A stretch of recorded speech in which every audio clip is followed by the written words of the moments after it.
salaamaaleykum les auditeurs de la 99.0 Walfadjri FM mu nekk seen quartier mais dernier numéro de Black Label de la semaine seen rubrique Mots et Mots di jaajëfal auditeurs yi di jaajëfal aussi équipe bi fi nekkoon ci fajar ba tey doo leen accompagner les techniciens les journalistes les animateurs mais ñu aussi tamit waa service commercial.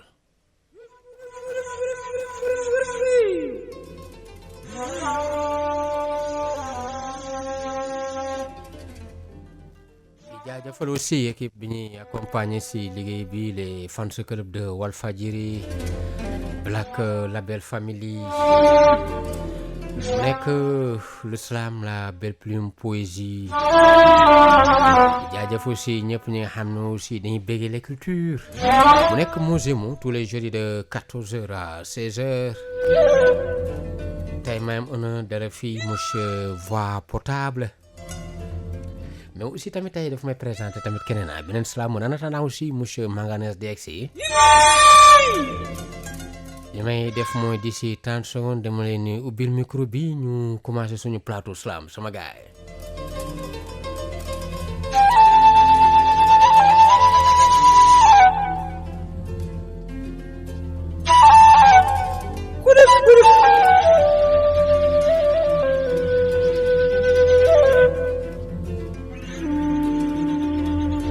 ok chose promise chose due salaamaaleykum wa rahmatulah monsieur Voix Potable. Ouais. Enchanté mon frère. Oui, Dof Job, ça va? naka taw fee yi. Ah, maa ngi nii sant yàlla. dama lay bàyyi nga nuyoonte ak suñu auditeur. Ok, asalaamaaleykum. waaw boo gënee jege micro bi si boo gënee mën a xëcc mu jege si yow voilà c'est ça.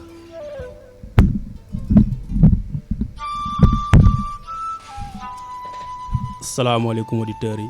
waaleykum salaam. Asalaamaaleykum Dof Job. waaleykum salaam monsieur Voix Potable. Oui. mon ami à moi.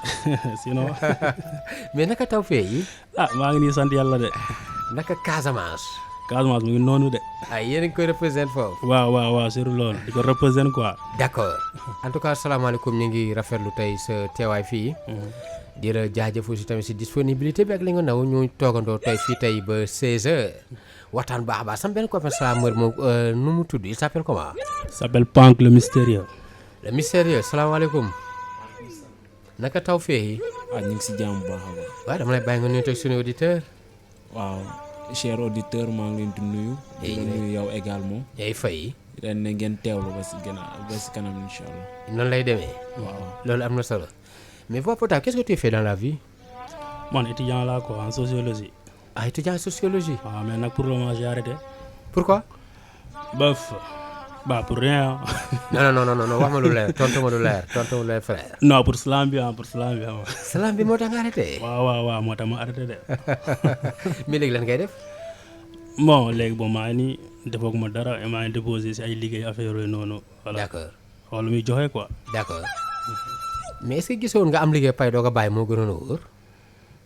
Bon c'est vice versa la affaire yi moom mooy loolu. déet non du mooy loolu non parce que boo xoolee ma kii jàng bi d'accord baax na quoi mais xam nga jàng musul wees. oui. te nag parfois daf may teree def lu bëri quoi si surtout gàncax si domaine slam bi. d'accord parfois damay am ay activités fu sori du ma mën a dem ngir moom. oui. te mooy loolu te nag slam parce que nga xamante ne fii laa ko teg quoi si xool bi laa ko teg quoi. d'accord moom mooy sama jël quoi boo xoolee. mais yow léegi kon lan ngay tontu waa gàlle bi nga xam ne dañoo investiroon si yow depuis à bas âge. di le suivre à l'école léegi ñoom kon lan nga leen di tontu. non ñoom lu ma leen tontu mooy bon dafa leer maanaam du question bàyyi naa jàng carrément. d'accord. maanaam ñu ngi fii pour concours yi bu concours amee ngi dem essayer ba xam tenter ba xam lu muy joxe quoi. d'accord parce que bu dee damay jàng kese nii xam nga mënoo gën jàng ba am say diplôme ba pare nga toogu noonu xam nga loolu amul njëriñ. dëgg la. voilà. macha allah jàng naa ba fag. oui. sant naa yàlla quoi. d'accord. concours daal mënut a ñu heure bi moom mën naa ko dóor. ça c'est vrai man nag forme xeetu laaj bu ne lay laaj kon instant bi nooy satisfaire say besoins. bëf slam bi mu ngi fay ndànk-ndànk. slam bàyyi fay. ak yeneen job yi tamit. ok c'est bien. Voilà. c'est bien mais sociologie en général yéen nan ngeen di jàng en sociologie ou bien tamit ku génne si sociologie après moom lan la mën a def dans la vie. voilà gis nga loolee problème bi nag. jàng bi moom le social la ñuy jàng quoi. d'accord. Voilà le social dans sa société quoi. oui wala maanaam nit ki oui société bi quoi. d'accord loolu sociologie boo xoolee sociologie. d'accord. voilà. fan nga ko doon suivre ici à l'UCAD. non Assane Seck. Assane Seck bu Ziguinchor. mais nag problème bi mooy sociologie. oui man gis naa ni que fii nii Sénégal fii. oui bëriwul débouché quoi. d'accord. par rapport yeneen dëkk yi. voilà fii Sénégal di nga jàng ba am say mës sa mooy loolu. d'accord. waaw. kon jàng bi daal boobu mën na c'est du n'importe quoi sociologie maa ngi jégalu ci terme bi. non man kay bon li nga wax ni sama dëgg la sax c'est du n'importe quoi parce que gis naa ay grand dañoo jàng am seen doctorat pare mooy loolu. ndeysaan. macha allah. le mystérieux. Ouais. Tu fais quoi dans la vie? Moi aussi, je suis étudiant en sociologie. Ah bon? Ouais. Ah, vous êtes des camarades de classe? Ouais. Ok. Mais abandonné go? Non, pour l'instant aussi, j'ai arrêté. Oh là là, bienvenue Ouais. au monde du chômage. Hein? Non, moi, je suis en train de travailler en ce moment. Ah, yaa ngi job? Ouais. Lan ngay job? Bon, dans une entreprise D'accord. chimique là à l'ICS aussi. D'accord.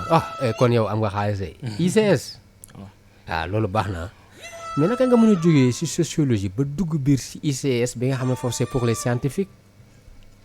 Bon, c'est juste pour attendre en fait les concours parce que moi je veux faire dama bëgg a nekk en fait psychologue conseiller et tout ça. D'accord. Donc j'attends un peu l'ouverture des concours et tout ça. D'accord. Bon, pour l'instant j'ai décidé de travailler là. Macha allah. Kon yàlla na borom bi def tawfeex ci concours yooyu. Parce que aussi tey bon l'argent n'a pas d'odeur là. L'essentiel mooy que nit ki na am maani quoi te na lew quoi. Loolu def ci am solo.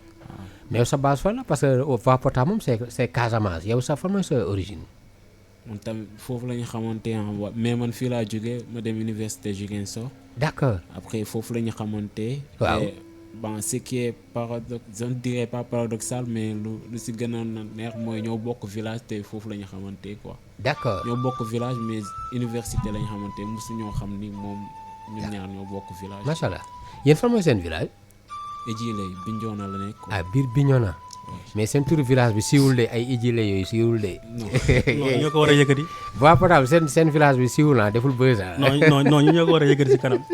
Macha allah macha allah. Biri Ndiago fa la nekkee Biri Ndiago. Biri Ndiago man xam naa foofu. fa la nekkee moom. ah man de foofu laa sampulee quoi xam nga nag dégg nga Joola. Non en tout cas l'essentiel mooy man Joola boo ma waxee lu jëm ci xaalis dinaa ko xama. C'est origine lañ quoi. maanaam. oui. sama yaay fa la dëkk quoi. Ah foofu la dëkk. Bon man Balingor mooy sama dëkk quoi man Balingor. naa Balingor kay. oui foofu xam nga foofu moo dàq ci Casamance quoi. non déedéet. non Balingor moo dàq. Balingor mu ngi si biir. mi ngi ci biir ah loolu am na solo di auditeurs tey ñoo fi nekk en attendant di xaar monsieur Manganèse ñu def tey suñu plateau slam. On va démarrer avec Voie Potable hein, frère. Ouais. Voilà vas-y ñu ngi lay déglu.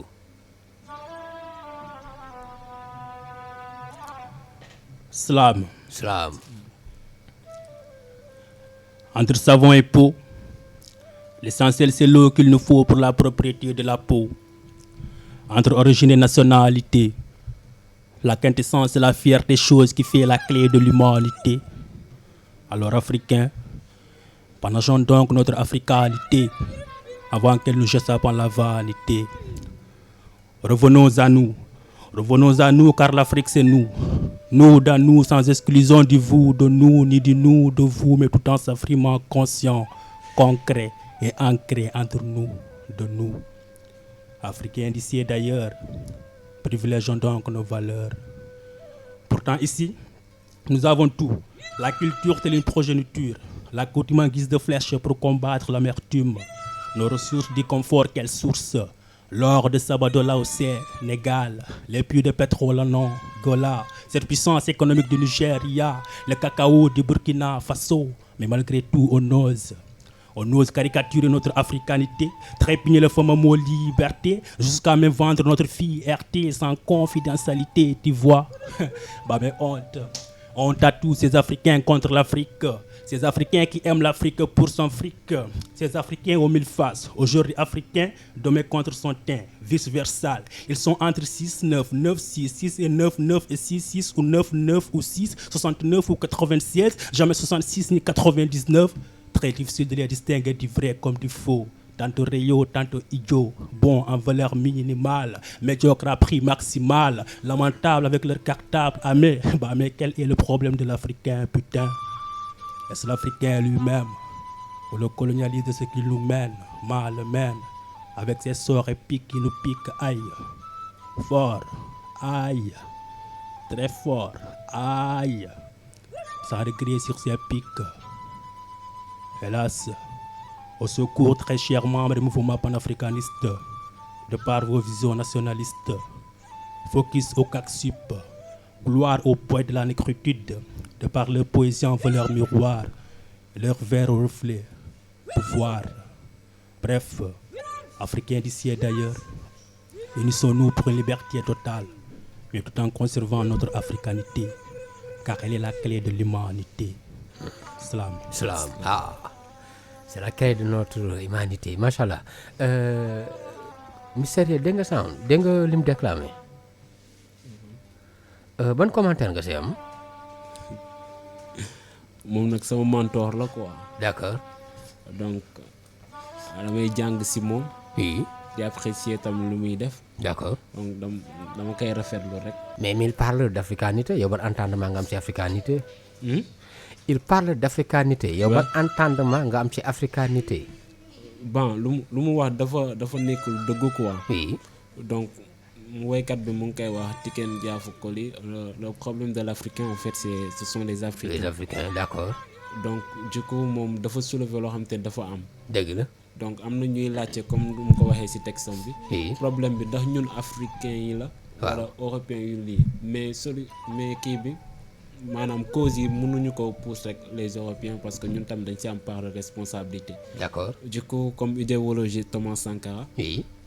peuple bu nekk dëkk bu nekk dafa am ay ressources yoo xam te ni buñ ko partagé woon entre africains on parlera peut-être d'unité ou bien de développement comme ni ñu koy waxee noonu. Ça c'est vrai. Malien bi am na or, sénégalais bi am na terre aride et tout ça. Oui. Donc burkinabé bi am na coton pour mën a defar ay yére et tout ça donc bu ñu xooloon ressources yooyu noonu. ñu bañ ko basé ci xaalis. D'accord. ku nekk partagé lu mu am donc mën nañ defar lu bëri quoi. Machallah. Loolu am na solo. En fait voix potable dama gis aussi lu ci bari da ngay def li naan représentativité tu aimes beaucoup cette race noire. Parce que yàgg naa la suivre ci compétition yi chaque fois yow sooy déclamer da ngay bëgg gëmlu africain bi boppam quoi da nga raciste ou bien. Non racisme ma te tamit du ma tamit ku ethnocentrique quoi. D'accord. bokk ma ci yooyu. Oui. mais maanaam boo xoolee maanaam dafa bëri quoi. Oui. saa yi neexul ba neexul mais métti na lool. D'accord. pour nga xam loolu noonu. Oui. nga bokk ak tubaab si kii nu tudd ak tubaab bi si benn lieu nii rek. D'accord. si nga xam ni que. gars yi considération bi. Oui. ba léegi daa xaw a des quoi. D'accord. voilà. Idée générale texte bi lan nga bëgg a lancer. maanaam boo xoolee texte bi damaa ne revenons à nous quoi. Oui. waaw maanaam ñu gëm suñu bopp. D'accord. te tamit ñu xam ni que ñun tamit ay nit lañ quoi ni ñoom quoi. voilà. macha allah kon loolu am na solo mais tey boo xool da nga yaakaar ne africain bi gëmul boppam. bon gëm na boppam mais ba tey dafa des quoi. dafa des quoi. waaw dafa des. d'accord comme par exemple tey fan la Afrique di toll nga mën a am certitude na commencé nañ gëm suñu bopp ñu ngi nekk ci voie bi pour yow lan nga gis ne mooy lu ñu war a mën a dolliwaat. li ñu war a mën a dolliwaat mooy.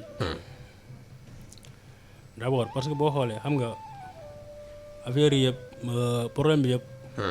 mooy ñu ñuy jiite quoi. dëgg la man mën naa ne problème bi foofu la quoi. oui. te boo xoolee ñoom ñi sax gëm ñu seen bopp.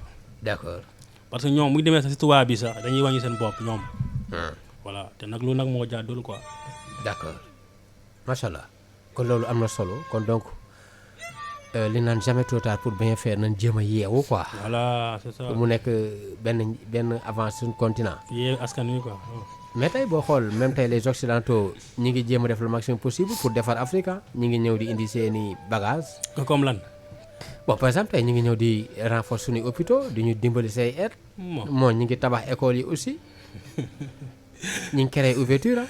saa yow li ngay wax ne lii yëpp ay dóor la. déet non de attends oui ma voix waaw. njariñ li la occidentaux yi amal ah système africain bi amalu la ko.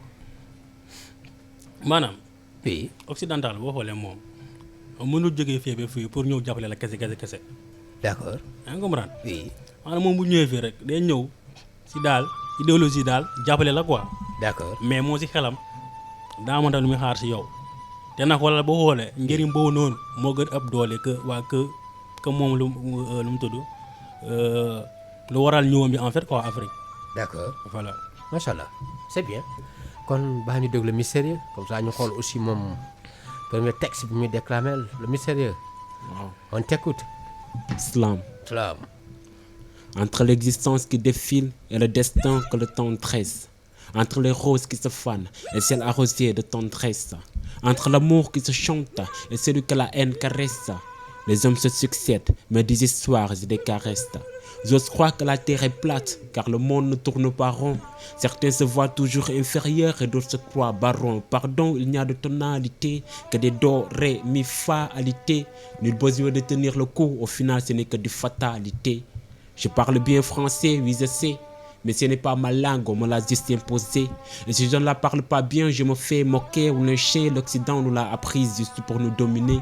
Nous, et des fils de Dieu, ils nous ont pris comme le sacrifice. Et pour briller, ils ont fait de nous leur feu d'artifice. Boum, comme si l'espace conspire à ce qu'on se tire et qu'on respire loin de nous. C'est ces pires conquérants qui pensent nous maintenir à genoux. D'ailleurs, chez eux, on peine à être considérés parce qu'ils nous voient toujours comme des considérés qui s'entretuent et se rejettent la faute. De l'esclavage à l'indépendance empoisonnée, ils n'ont rien à en foutre. Comme si cela ne suffisait pas, nos dirigeants nous crèvent les nerfs. De mensonges à injustice, ils nous rendent l'existence amère. Et puisqu'on est né prophète chez soi, certains choisissent d'être ailleurs. C'est pourquoi les jeunes pensent que loin d'ici, c'est la vie meilleure. C'est ce qui fait qu'on préfère les autres aux nôtres. Une complexe d'extériorité. C'est ce qui fait qu'on oublie nos cultures et coutumes d'extériorité détériorée. C'est ce qui fait qu'on préfère nos langues, qu'on se perd comme des gens sessiolés.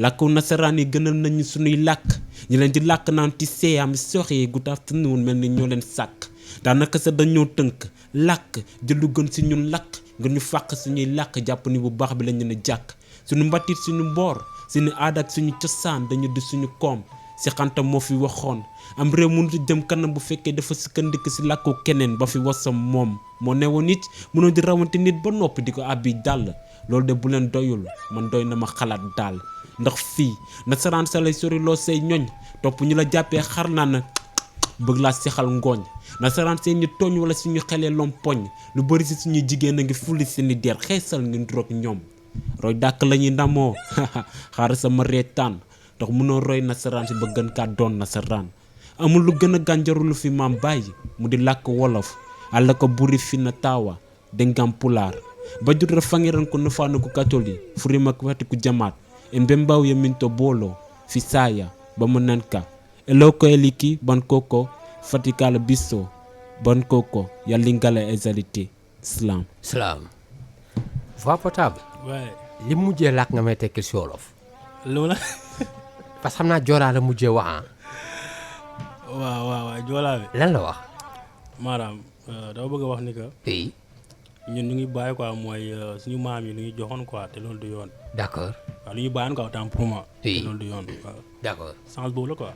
waaw mais tamit li moom li mu wax dafa bari mais li nga wax dafa tuuti de. non voix potable du ma nangu de moom wax na si joolaa ñaari fan yow nga ñëw wax 10 secondes. non joolaa bëri lu ma si joolaa bëriwul. d'accord yeneen kii yeneen lakk la quoi. d'accord macha allah ok. voilà am na bambara am na pël. waaw am na njaago sax am na njaago noonu. lingala bambara. voilà xam nga lingala pourtant man nag depuis bi mu quitté olof bi. pour ma liste de sëb joolaa la. alla ko buri fi na taawa dengam pulaar. lingala bi lan la. elo ko eliki bankoko na biso batikala biso bam ya lingala ezalité. waaw gis nga noo kon voix potable kon tu as raison ah. tu as raison parce que je croyais que lépp joolaa la quoi. macha allah ban entendement nga am voix potable ci lim déclamé nii. Bof, bon, c'est un texte dopant. Oui. Voilà, le texte, voilà, le texte, il est trop profond. D'accord. il est trop poétique. oui te moo tax tamit man dama bëgg ko quoi parce que moom boo xoolee moom ay texam moom. oui te laal carrément poésie bi quoi. dëgg la parce que avant tout il était poète. d'accord gis nga macha allah voilà. loolu am na solo. Voilà, le ministère gis naa aussi début bi nga ne bon je parle bien le français mais par la suite après tu da nga contester le fait que aussi bon ñu utiliser chaque jour ces civilisations françaises et tout kon malgré tout malgré li ñu koy wax ni yëpp mais gëmoo ko quoi. du caagin gëmuma ko sax mais dafa fekk ni oui comme nu ko Cheikh Anta waxee maanaam développement mënul génnee si làkk boo xamante ni du sa làkk quoi. d'accord ndax booy pousse si Cheikh Anta lu mu wax. mi ngi naan booy jàng ngir xam làkk. waaw làkk boobu noonu borom làkk bi mi ngi jàng xam-xam. xam-xam yow booy jàng ngir xam-xam borom làkk mi ngi jàng connaissance. donc mënoo leen dabante yow lu ngay jàng moom am na si point d'avance. d'accord donc loolu yëpp boo ko jëlee si yow comme tey. science bu ngay jàng français ba pare door a jàng science boo ko jàngalee woon si wolof bi. d'accord maanaam xale bi nga xam ne wolof la nàmb. dina mën a toll koo xam te ni si français la ko jàngee ndax connaissance yi benn la quoi. d'accord voilà macha allah mais tey nga yaakaar na le coup est déjà parti parce que tey même bu ñu jéemaatoon tamit exploiter ñun suñuy langue et dialecte le coup est déjà parti parce que monde bi léegi avancé na ñu ngi nekk si 2024. gisoon ne kon mënatu retourner en arrière di gën a jëmbalaat suñu la kon ni ñu ko Cheikh Anta doon waxee léegi li des rek mooy consommer li nga xamante ni moom lañ xam moom lañ jàngale ko. non des fois tamit da ngay nangu maanaam. comme ni ñu koy waxee reculer pour mieux sauter quoi. d'accord kon tey Mali ñoom ñi ngi avancé ñi ngi jël bambara bi di ko teg ci kaw français bi. oui te je pense que dina am yeneen dëkk yoo xamante ni dinañ ci topp. d'accord du coup ñun maanaam dina metti ndax boo naree jël olof teg ko ci kaw français donc intellectuel olof yëpp duñu doonate intellectuel ci wàllum boobu noonu. d'accord donc il va falloir que nga jàngaleen wolof te gaa yaa ngi ci def ay jéego ndax depuis temps corona bi ñu ngi gis ni bu ñu tegee français dinañ ci jéem a xool mots yi. d'accord baataan yi lan la ñuy tekki ci wolof te loolu maanaam un pas en avant la quoi. macha allah xam naa bala may nuyu manganèse aussi question bi mujj mais qu'est-ce que ça vous fait le mystérieux coupe d'Afrique bi nga gis équipe bu nekk bu wàccee mu indaale tradition dëkkam quoi ñëpp solu africaine représentativité qu'est-ce que ça vous fait bi nga gisee joueurs yi di wàcc ku ci nekk vraiment wane africanité. voilà dafa maa neex parce que moi aussi damay militer pour identité culturelle. macha allah donc ñun africains yi maanaam. comme ni ñu ko waxee maa ngi fàtte penseur mais la culture c'est ce qui nous reste quand on a tout perdu. ça c'est vrai donc ñun nasaraan si dafa ñëw fekk ñu am maanaam histoire am lépp ñu dàkk yëpp. léegi du moment où dese nañ culture boobu noonu dañ ko war a mettre en avant. pour que ñu récupérer li ñu mel moo tax bu ma gisee Ghanéen équipe Ghana bi ñëw andi seeni culture. de même que ñeneen ñi. Sénégal yi ñëw sol suñu tenue tailleur yi. voilà en fait fierté rek la ma mun a jox ndax moi aussi je suis à 100% pour ça. parce que lii moom vraiment tey ku yeewoon ñoom bokkandeek yooyu wala ni joueurs yi di solo nii. dina vraiment Afrique mi ngi commencé jël repère nag quoi. voilà parce que identification bi aussi da ciy baax. loolu aussi nag accoutrement aussi moo war a ñëw ba suñu monde artistique ñëw si fépp. quand on représente l'Afrique dana war a nuyu ay africains. mais représenter Afrique ba pare du nuyu tubaab ça reste à revoir. macha allah xam naa dama bil le micro bi monsieur Manganèse moom vraiment il est tellement pragmatique il est venu avant l'heure monsieur Manganèse mon frère salaamaaleykum. waaleykum salaam monsieur Dof Diop. mais naka mu. yaa may dégg c'est bon. maa ngi lay dégg waaw maa ngi am jàmm bu baax yow nag. dama lay bàyyi nga nuyu te suuti waaw ñun ñu ngi sant xanaa ñun dañoo tardé yow yaa teel a ñëw quoi. dafa mel ni c'est le contraire de. déedéet non c'est pas le contraire ñun on est venu en retard. di nuyu sama frère yi ma fi fekk. ñu lay fay. yoon bee xawoon a xat rek moo tax ma am kii bi. retard bi quoi ma xaw a tardé nii quoi. d'accord mais tamit di si jégaluwaat bu baax tamit parce que dafa mel ni commencé ngeen bu yàgg. dëgg commencé la ngeen sama kaw. non mais amul problème. Qu'est-ce que tu fais dans la vie. man actuellement je suis élève en classe de terminale S. kon ren ngay def bac. waaw ren laay def bac moo tax activité yu bëri lu ci mel ni islam bi sax ma xaw ko suspendre quoi. d'accord mais bac c'est pas diable c'est fac ou fan. soit da ngay choisir fac ou fan ñu bëri mën nañ jàpp ne loolu quoi mais. Oui. jàng dañu ne jàng dafa xaw a siis quoi. dafa siis. waaw surtout soo koy boolee yenn activité parascolaires yi. d'accord donc activité yooyu noonu boo leen joxee maanaam doole bu ëpp li nga waroon def ci kay yi. waaw. donc bien vrai que du ma ne sax nga bàyyi sa activité yooyu noonu. oui. mais nga ci dox jéego nànk-nànk quoi. Macha Allah. nga gën a focus ci études yi quoi. S1 nga nekk wala S2. S2. S2 ah lan nga bëgg a nekk ëllëg. Actuellement je vise l'ingénieur en aéronautique. Macha Allah. macha allah kon yow dinaa teel a jël say contact comme ça d'ici 8 ans 7 ans ma commencé di la link quoi. Inch'Allah, amul problème. mais pourquoi le nom de manganèse. Pourquoi le rôle de manganèse? Je pense que sama première émission bi ma am ak yow question boobu noonu jotoon nañu ko souligner mais il y a 2 ans de cela xam naa ne dama ciy dellu ci war rek. d'accord. Manganèse dafa nekk maanaam mooy sama nom d'artiste. En D'accord. tant qu'artiste poète et slameur. oui. léegi xam nga sama village Kaffrine. Waaw. Je suis Kaffrinois. kon ñu de Kaffrinois la d'accord. léegi sama village Kaffrine. Oui. quartier bu nekk ñoom sant bi ñu sant boobu la ñuy jox turu quartier boobu quoi. d'accord. léegi ñi sant Diop. Oui. Diobène ñi sant Fall Falleen. Oui. ñi sant Mangane tamit Manganène. d'accord d'accord. voilà léegi manganèse bi fa la jógee mais maanaam foofu manganèse la ñuy wax mais à la fin ma def si SE. Oui. moo gën a neex a wax quoi. boo defee SE après mu nekk lan. manganène ak manganèse. d'accord macha à allah la différence SE à la fin. loolu leer na. donc manganèse bi fa la jógee quoi. macha allah mais mbaa ñi nga sa bokkal santé mujj na la revenir si SE boobu ou bien yow da nga wéet si sa SE bi nga si dolli. nga ne. mbaa ñi nga bokkal famille. ah. SE bi nga ci dolli. modifié ko mbaa ñoom rejoindre na la nan la si. si. Macha Allah. ñoom li may def nii aar bi ñoom dañ si fier sax.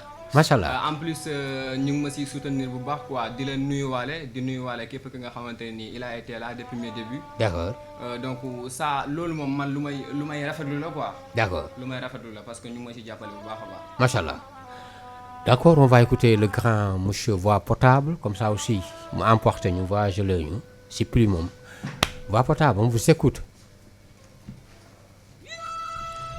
Slam. Salam. Sur les méandres de la vie, je vis. Dans l'horizon du bouleversement, je me dépiste. Caricaturé par la symphonie de la mélancolie, je me sens bourré par la honte d'exister. D'exister dans un pays où on défriche la vérité pour en semer la vacuité. Peur, oui, j'ai peur. Peur car chez nous on tue sans peur. Peur car ici la pitié ne s'écœure plus dans les cœurs. Peur car au Sénégal, si tu es partisan du vrai, on t'ôte l'âme petit à petit sans regret. Sénégal, Sénégal devenu Sénégal, connaît qu'à sa gale. Je veux dire la pirogue de tout pour tout n'est plus un tout que mon, mais plutôt un outil-fond pour une bande de personnes aux réponses de leur moment opportun. La démocratie au défend. Ici, l'adjectif possessif sous nous, au significatif notre, résident l'appartenance commune, converti en ma, ta, sa ou à mon, ton, son. Ici, c'est le rêve de soi pour soi qui fait foi en la foi, tu vois. Ici, nous survivons avec une justice contre la justice, des dirigeants qui rendent l'indignité propice, un gouvernement parrain d'ambiance, des juges qui survivent de manigance dans un pays qui fonctionne contre la démocratie, fait de l'escroquerie une suprématie, rajeunit la pauvreté, encourage l'homosexualité, piétine à pied lourd la fidélité au lieu de mettre en outrage le chômage. Des hommes qui tournent dos à la religion, mal mène, rendent vaines ou bas, hiverne les âmes de conviction. Ici, le bon fidèle, c'est ce fidèle politique, non plus celui-là qui critique la politique. Ici, si tu es contre la fausseté de l'État, on fait de ta longévité une cause et de ta mort un cas délicat. Moi, pendant cette carapace de mes pensées, je m'interroge sur la mort de Sidi Lamine Niasse. Moi, pendant chaque flair de mes inspirations, je me demande où sont ces prières de ferveur que nous a léguées Baye Niasse. Pourtant, le mot c'est la teranga, résidant une paix assaisonnée de solidarité et d'harmonie. Pourtant, il est né sacré et sacré le Sénégalais avec tout ce qu'il a comme ville et village religieux.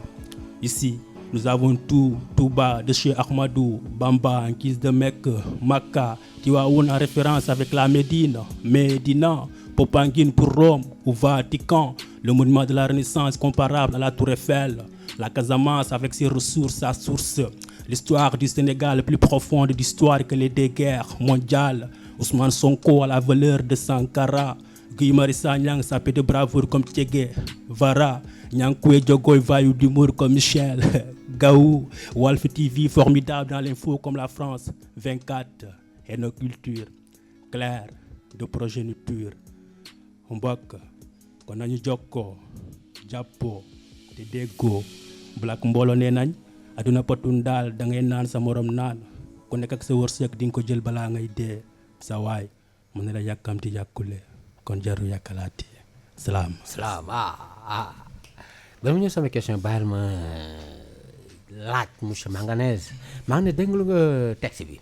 bu baax macha allah. commentaire. Tout d'abord di la nuyuwaat. d'accord ñu ngi lay fayaat sama confrère bi voix potable.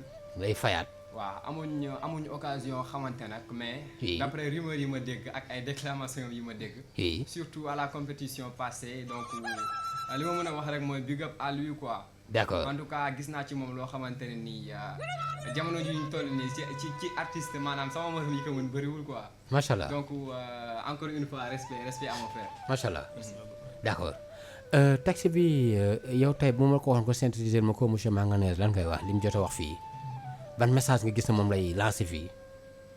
pour dire vrai texte bi message yi ma fi gis bëri na quoi. d'accord message yi ma fi dégg bëri na ndénkaane yi bëri na. d'accord donc li may yëkkati tamit ci maanaam soulèvement yi am ci dëkk bi. oui maanaam tooxi duna yi fi am. oui ak bàyyante bi comme bu njëkk ni ñu ko doon waxee rek. maanaam avant réseaux sociaux yi. oui nit ñi ni ñu doon booloowee ak léegi réseaux sociaux yi maanaam technologie bi mu gën a avancé. d'accord nit yi ni ñuy tàqalikoo. oui en tout cas c'est deux facettes différentes quoi. d'accord donc mi ngi siy souligner tamit affaire politique. oui affaire maanaam mal yi am ci réew mi. oui donc loolu tamit gis naa ne lu am solo la quoi nga koy maanaam artiste bi. di ko dugal ci ay textes. macha allah loolu am na solo le mystérieux. Ouais. ban entendement nga am ci li voix potable déclamé. Bon mi ngi toujours ci dynamique de valorisation. oui parce que mi ngi wax ci Sénégal ak maanaam. lu ñu fi am. oui suñu richesse que ce soit culturelle ou bien historique et tout ça. oui donc c'est à vivifier bon. d'accord comme nu ma ko waxee sama mentor la quoi moom rek laay toog. macha allah loolu am na solo mais voix potable. Ouais. vous êtes un anti-système.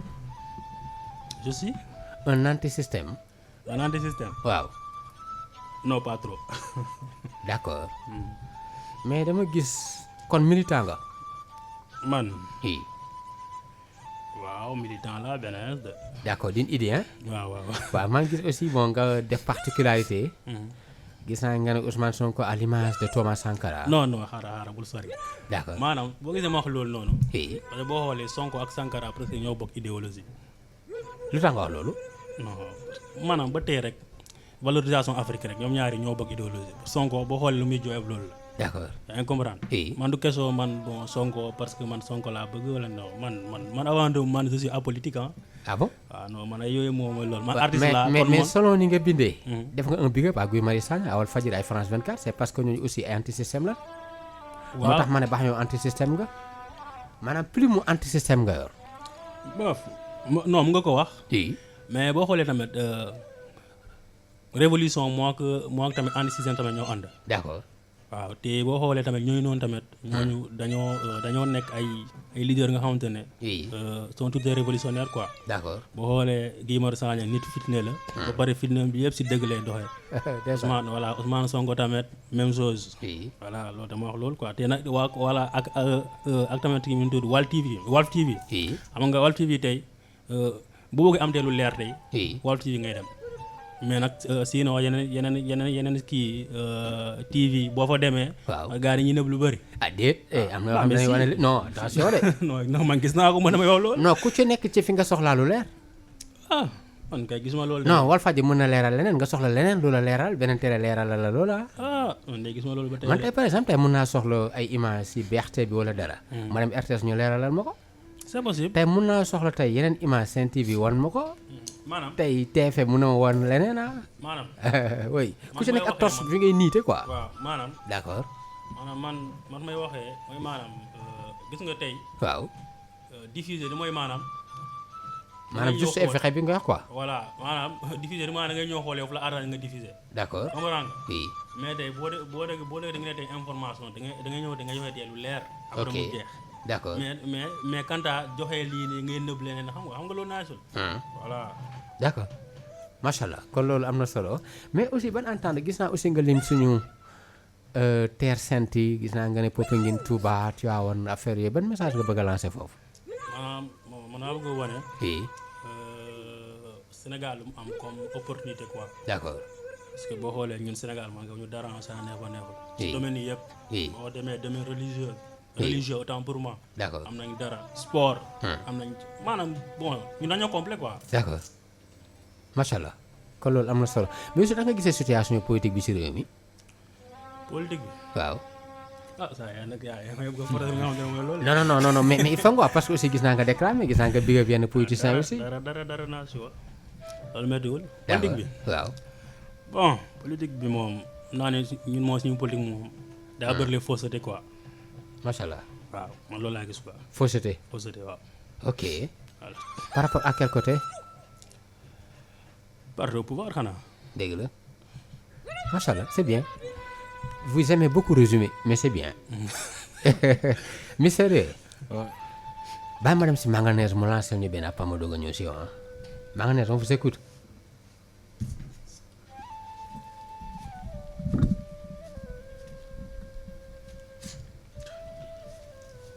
nee nañ dama mën a wax waaye duma ngewel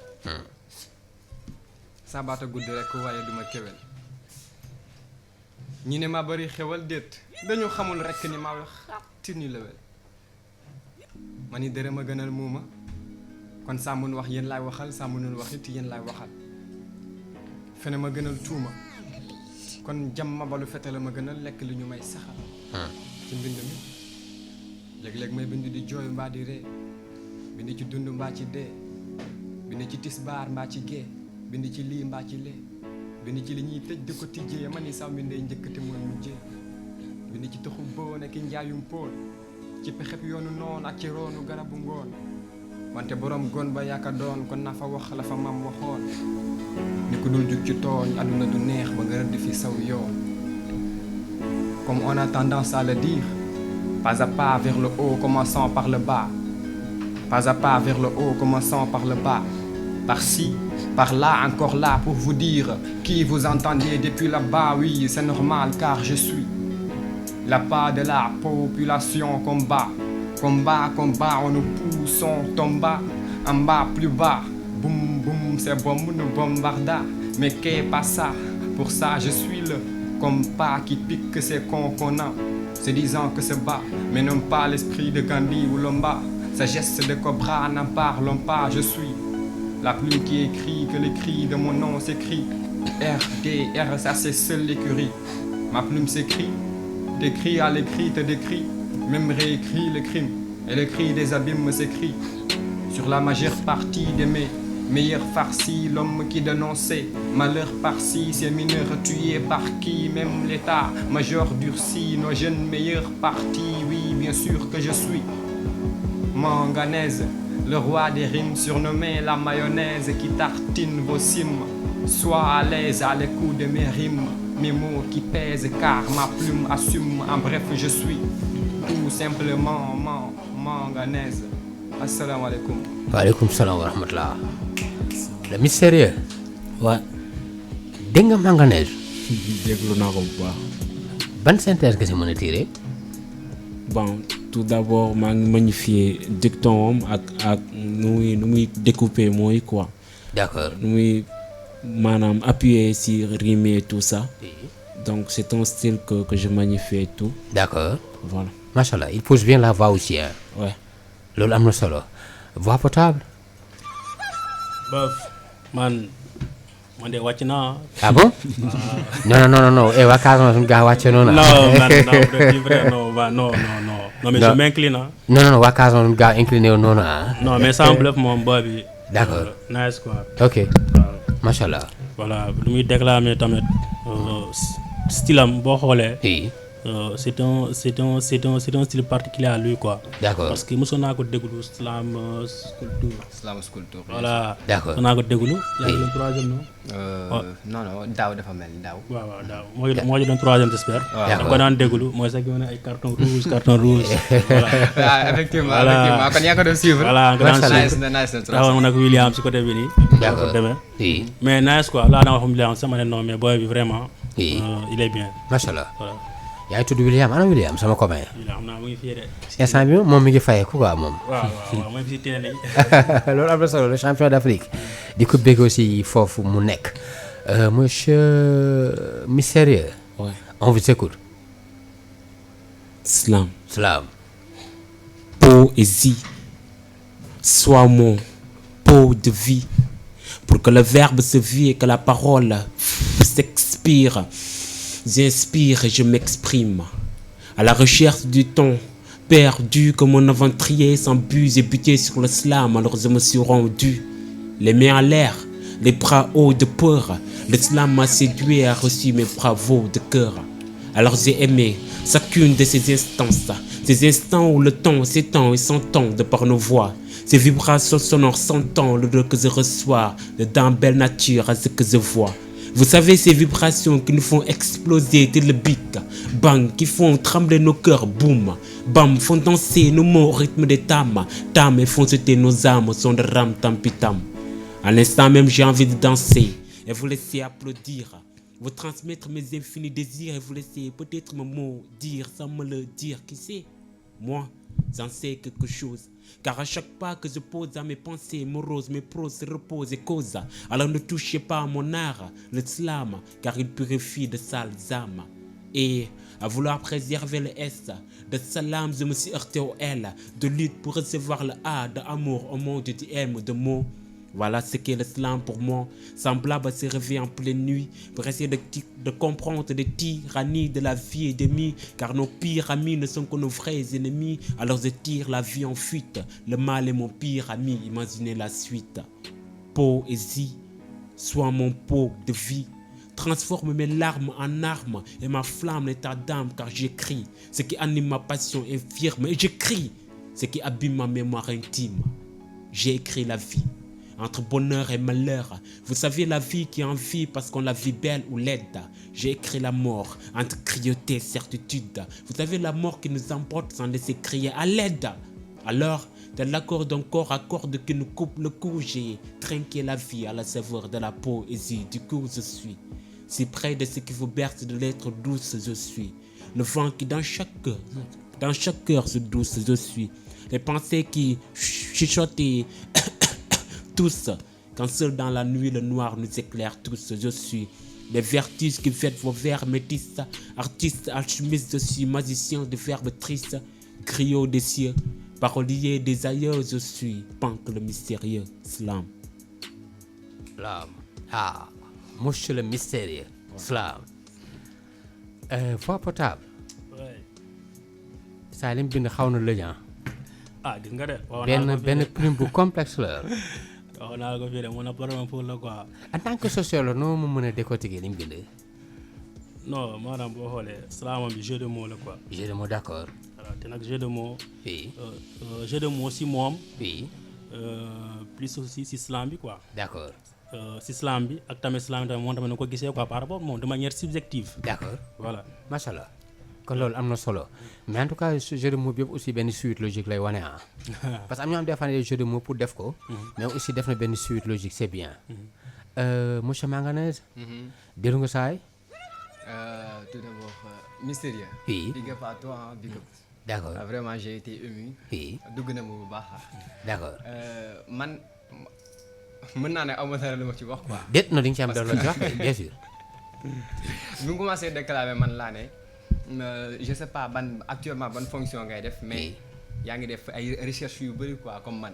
parce que man maanaam ku mel ni man ku bind di man di déclamer ni man. man su ma ko gisee dama koy xàmmee quoi damay xam ne lii. maanaam mooy mi utiliser dafa am expertise ak métaphore yi mu ciy dugal.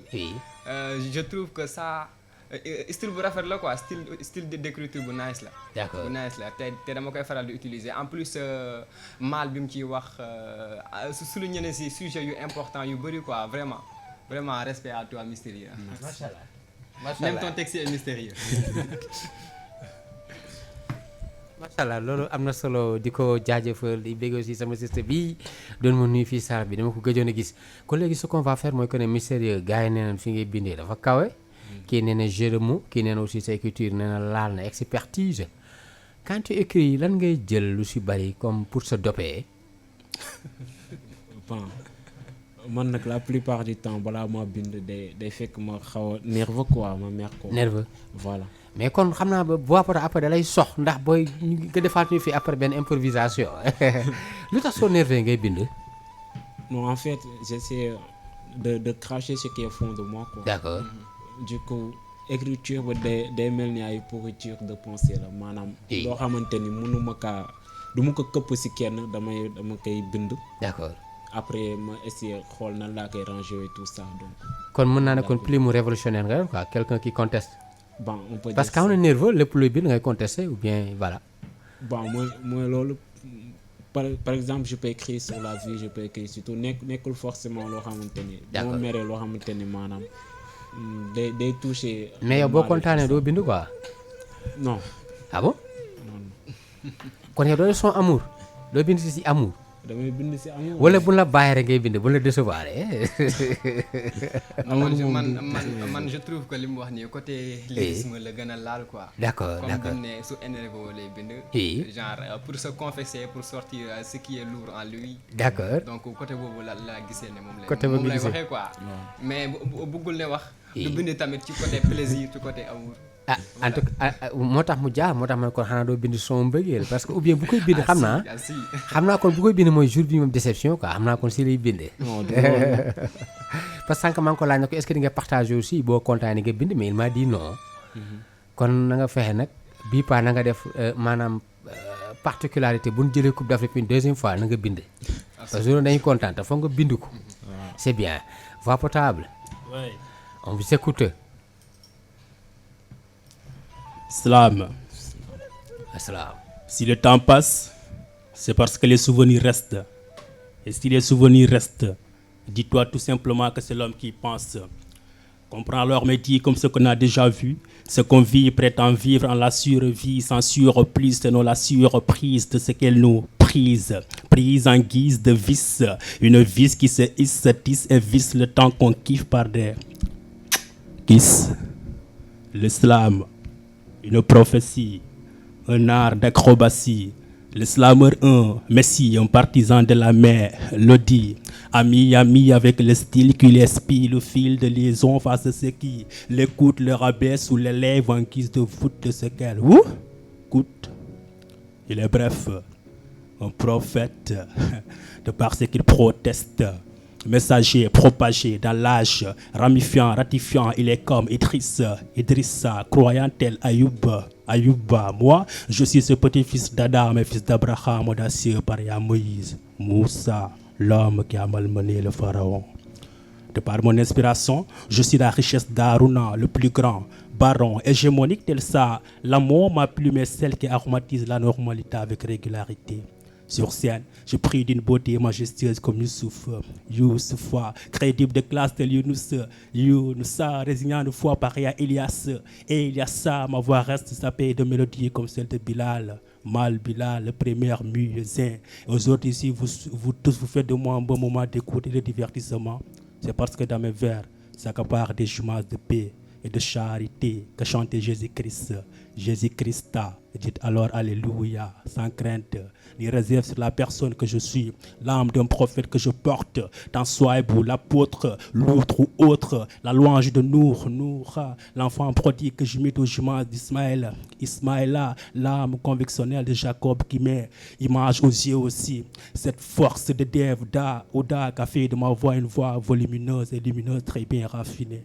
Et aujourd'hui, si vous tous, vous m'adorez, c'est parce que je suis de la bande du père et cadet des prophètes, Mohammed Rasulullah, sallallahu alayhi wa sallam. Salam. Nice. Yeah. yé saa kii fi mu laal xaw na doy waar maa nga ne saa kii laal nañ suñ prophète ah. man foogoon naa ne voix potable bi ma ko déggee foogoon naa ne si voix bi la mais actuellement moom parole potable la ko ne woon. ak lii de wala texte potable sax. laal nañu suñu prophète ah. waaw. te booy xool bi muy wax prophète dafa remonté ci kaw wàcc. ba Muhammad ça touche le côté religieux quoi. le côté religieux et puis wax ma sa religieux mais lii c'est l'histoire xaw ma nu ñu koy waxee l'antiquité xaw ma je ne sais pas ban mot laay utiliser mais doy na waa le mystérieux. Ouais. Commentaire. Bon damay rafetlu assimilation bu mu def. Oui. maanaam wàllum religieux bi ak wàllum comment dirais-je littéraire et tout ça. Oui. donc mi ngi assimiler maanaam prophètes yi seen rôle. Oui. ak moom lu muy def quoi. D'accord. du coup bu jëlee voix wam di ko assimiler ak maanaam la beauté de la voix de. Oui. comment dire Bilal et tout ça. Oui. donc assimilation boobu c'est poétique on peut dire c'est poétique quoi. macha allah loolu am na solo mais li ngeen waxtaan mi génn ci micro bi sama gars yi en tout cas mystérieux aussi wax na lu am solo par rapport kii mais tey voix potable tey ni nga laalee aussi suñu prophète yi nii benn gëstu booy de par rapport ak loolu la ou bien aussi c'est juste da nga relayer ni nga koy déggee ci waxtaanu kilifa yi. maanaam texte bi boo xoolee. waaw. benn genre comparaison quoi. D'accord. entre slameur. Oui. Entre un slameur et un prophète. D'accord. Et aussi entre l'islam et la prophétie. Ah d'accord. Voilà noonu la fa demee quoi. ok tey yeneen tey ban gis-gis nga am si ñoom ku ci nekk aussi ban mission nga yaakaar ne moom lay indi. ba yonent yi dañoo bëri de sa waay. waaw mais yow ñi nga tudd est-ce que mën nan ba ñu ma tudd l'essentiel nga def naa 5 nga waxuma dina wax daaw la. non bëri na de. waa léegi. ay Elias ay Yunus. d'accord. ay ñoom Aruna. Oui. bëri na Salamo Souleymane. Daawda. bëri quoi. d'accord. voilà mais yonent yi moom boo xoolee maanaam yonent bu nekk. oui. moom daa am liggéeyam quoi nga xam te ne yàlla moo ko sant. mission. yaa ngi gis mission voilà temporairement mission surtout. d'accord ku nekk daa am mission am quoi. oui. voilà kon boo dee expliqué ay mission am dina xaaw a da day xaw a compliqué. dina xaaw a compliqué. mais ban gis-gis nga am c'est que ne bon man gëmuñu prophète yi quoi ñoom leen gën mooy jë only kese am ñoo xam ne gisuñu sax prophète ñoom yàlla kese leen gëm quoi j'ai vu des artistes yu mel noonu. gëmuñu benn prophète nee nañ yàlla kese parce que nee nañ bu naree nekk ci ay confréries yi wala topp religion bi nee na loolu day tax duñu accepter seen prochain quoi. duñu accepter seen prochain ñooñu ban gis-gis nga am si ñoom. non mais nag bu dee gëm. bu dee gëm normal. yàlla da nga war a gëm quoi. normalité quoi. xam nga prophète bi porteur de message la. waaw pour bañ a gëm message boobu quoi am ñoo xam ne duñ gëm message bi benn prophète yàlla kese. man daal. man je préfère nit ki wax daal. oui. man ci kii laay roy quoi waaye yàlla laa gëm. d'accord par exemple man gis naa artiste boo xam c'est un africain nee na moom yàlla kese amul sax benn prophète boo xam ne boole na ko léegi ci idéologie ah bon parce que nee na plus muy bokk ci religion su boobaa mën na ko xañ mu bañ a accepter son prochain léegi il veut être démocrate moo tax bokkul ci benn religion gëmul benn prophète yàlla kese foofu laay waxee. mais kooku. mun naa ne kooku moom idéologie la man moom foofu ma ci dara. day xaw compliqué. day xaw compliqué pour man quoi wax ne ko man au moins naa carrément lii ak lii moo tax. ma wax la loolu noonu quoi mais moom.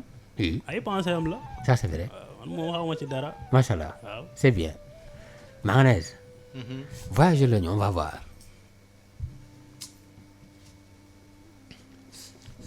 On se croit sans se rencontrer. On s'écoute mais en étant sourd. On se regarde sans se voir et on je t'aime dépourvu d'amour. On se parle sans rien se dire. On se souhaite même le désespoir. On se montre un simple sourire, mais au fond une hypocrisie noire sur un cœur aveugle derrière les pores. Porte de l'enfer ou du réconfort. Cœur méprisé, cœur fini, cœur se plaignant jusqu'à l'infini au Seigneur de l'altitude. En seule union vous porte et vous hisse à la hauteur de la nature humaine altitude. Le Kilimandjaro est si minuscule devant nos monts intérieurs altitude. Et pourquoi la balance de l'existence n'est-elle pas en équilibre altitude? Et le ram-tam-pitam me laisse avec un désespoir. Évidemment, qui ne me guide pas me perd. Évidemment, qui ne me guide pas me perd. Ah Seigneur, dites-moi quelle force faut-il à l'humain pour porter son destin? Quel feu d'artifice pour fêter son festin? Seigneur, dites-nous quelle bonté faut-il à l'humain pour porter son prochain?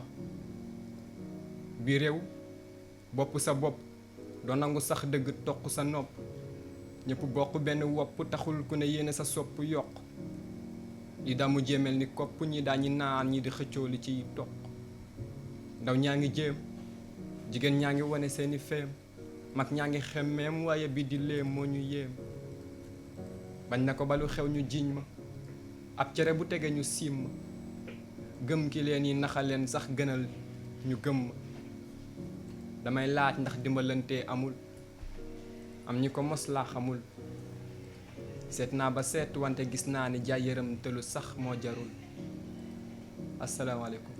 waaleykum salaam wa rahmatullah. Monsieur Mystérieux. déglu nga saay. bu baax sa. d'accord. il a encore déclamé. ban commentaire nga si am. Bon. En fait, sérénité bu muy dégager buy déclamer tout ça. oui. Ça day wane ni maanaam mën na lu muy def te xam na tamit lu muy wax. d'accord. te loolu dafa am solo si prise de parole et tout. d'accord. Voilà. macha allah loolu aussi daf si am solo quoi parce que aussi nit ki moom loo mën a bindu nekk na ko savoir exprimer. c'est bien loolu am na solo monsieur Vapotable. Bof, encore comme d'avant. d'accord. Ah, c'est top quoi. d'accord. te surtout man manière muy déclamer neex na ma ko xam naa la mu jàngal. d'accord déet loolu am na solo ay jàngalante lay doon. macha allah. xanaa ay jàngalante lay doon. au fait Manganès l'idée générale c'est quoi. L'idée générale c'est de maanaam de refléter Oui. ce qui se passe entre humains quoi. d'accord. jamono ji wala jamono yu ñu passé maanaam entre nit. Oui. yi ci am yu baax wala yu bon am ak injustice tamit xaw naa ko souligner. ak yeneen ak yeneen yoo xamante ni nit moo koy teg moroomu nitam quoi. d'accord. foofu laa gën a basé wu pour bind texte bu mel nii quoi. d'accord macha allah maanaam daal li nga xamante ne suñu vécu la yenn ñaawteef ak yenn mbir yi quoi. ah surtout. macha allah loolu am na solo mais loolu des fois ça te dépasse ou bien da nga naan nit la yàlla bindee noonu. non du ma ne nit la yàlla bindee noonu. d'accord. damay ne nit. maanaam moo mel noonu soit. Oui. vie bi mu am. d'accord. ak circonstances yi mu rencontré si vie am. oui. maanaam moo ko permettre mu nekk nit boobu quoi parce que nit yemul man je suis différent de Voix Potable il est différent de Mystérieux. oui. donc ku nekk mën na dawal benn domaine de vie boo xamante ne nii il est différent avec celui de son prochain. d'accord. man mën naa dawal maanaam mbégte. oui. kii dawal maanaam ignorance. Oui. maanaam kon lijjantiwuma la. ça c'est vrai. loolu tamit xaw naa ko souligner ci biir texte bi. dëgg la. kii dawal man ci man nga bokk. oui. yenn saa yi mën nga gis nit maanaam yow séqoo leen lu tax moom mu war a kontaan mais da ngeen di commencer waxtaan rek mu commencer rek. ça c'est vrai. mais yow tu te dis que nit kooku noonu maanaam nit ku am jàmm la nit ku def nii la mais au fond maanaam comme ni ko Socrate doon waxee connais-toi toi-même. Oui. maanaam moom moo la gën a xam lan moo tax. muy Oui. doxalee noonu quoi. Ça, c'est vrai. peut-être que si expérience yi ma rencontré ci vie am moo ko def noonu mu mel. d'accord. ci loolu laa basé wu quoi pour génnee texte bi ma fi macha allah. déclamé léegi. d'accord loolu kon am na solo mais comme li grand corps malade wax c'est pas moi c'est les autres yow aussi tey su ma doon laaj ban entendement nga si am lan ngay wax. grand corps malade doon wax. c'est pas moi c'est les autres. c'est pas moi c'est les autres. ban dégg nga am la si expression boobu. d'accord c'est pas moi c'est les autres maanaam. oui. Première impression bi ma fay am mooy. oui. mën na nekk ni moom maanaam ñu jiñ ko tort quoi par exemple. d'accord. ñu jiñ ko tort. oui. mooy comme li ma fi doon souligner léegi nii rek. d'accord. léegi ñu jiñ ko tort moom mu am nu mu réagir. Oui. man grand corps malade dama koy suivre lu bëri en tout cas il est mon idole quoi. macha allah macha allah. mu am nu mu réagir. Oui. maintenant nit ñi di ko blâmer. di ko ci waxal naka su dul noonu. oui. donc moom bu nee c'est pas moi c'est les autres. c'est pas moi c'est les autres du Oui. moins. Oui. Voilà donc loolu am na fu mu ko teg quoi. d'accord. dafa nekk loo xamante ne nii oui. maanaam bu réagir Oui. façon boo xamante ne nii. Voix Potable na bàyyi sama micro bi muy waxee ah. d'accord d'accord oui waaw ba taabal déglu fële ma ne nga baal micro bi nga D'accord. yëngal donc bu amee noo xamante ne nii moom mi ngi koy réagir D'accord. réaction boo xamante ne nii moom il trouve ça normal oui te ñeneen ñi gisee wuñ ko noonu d'accord xam nga nit yemul oui donc loolu moom mën na ne c'est pas moi c'est les autres C'est les maanaam autres. ñeneen ñi ñoo ko def ci man quoi d'accord ñoo tax moom mu comporté woon noonu macha allah voilà moo tax may faral di naan oui du question que ni man ak yow dañoo xamante que maanaam su ma changé waaw du question que ni ma comporté woon en face de toi man noonu laa mel dëgg la mais ni ma changé dafay fekk ni yow yaa tax ma changé Ça, c'est vrai. ma am comportement boobu noonu ci yow Ça, c'est vrai. soo nekkee ku baax ma doon ku baax sa kanam Oui. soo nekkee ku bon tamit Noonu la. voilà li yàlla xam te na miroir lay doon macha allah le mystérieux Bon. on vous écoute hein. Tant qu'on reste deux, on est plusieurs. Je sais, c'est pas mathématique. On est solitaire si en soi l'individualisme est la thématique. L'homme se perd de l'intérieur. S'il se limite à l'esthétique par éthique, on est différemment semblables. Il y a de vrais types et d'éthiques. Il me semble que nous sommes l'être le plus intelligent. J'ai raison de me demander, mais qui a fait le classement? Car il est de la nature de l'homme de rabaisser pour être devant, aussi les épaules, se voir grand, savoir qu'il a monté d'un cran. On oublie que ça ne sert à rien de faucher ses semblables. Si on veut être meilleur, il suffit de bosser. C'est pas diable, c'est acceptable puisque qui travaille sera vraiment récompensé, soit par l'homme, soit par l'absolu générateur de nos pensées.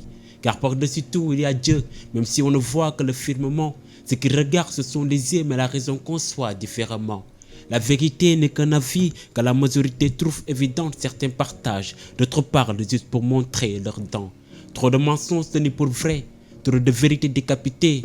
L'homme reste optimiste, même si sa fin est anticipée. Trop de balles qui crèvent des dalles, trop de morts qui s'y empalent la morale.